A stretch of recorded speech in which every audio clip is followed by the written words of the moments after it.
Appspotr provides a straightforward way to import data into your datasets from an Excel file. Let's take a closer look at how to do this. You'll need to upload your Excel file. The system supports Excel files in both xlsx and XLS formats. Simply click the upload area and select your file. Once your file is uploaded, you can specify where to start importing the data.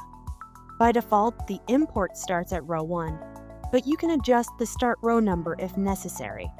If you only want to import a portion of the file, you can also set an optional end row number to stop importing after a specific row. Next, map the columns from your Excel file to the columns in your dataset.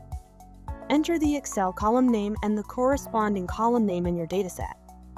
Then, select the appropriate data type from the drop-down menu. After mapping all necessary columns, click Add Column to finalize each mapping. You can repeat this process for as many columns as needed.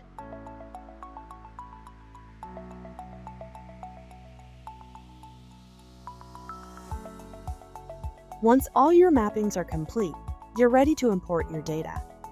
This process allows you to seamlessly integrate existing data into your Appspotr app, ensuring your dataset is populated with the correct information.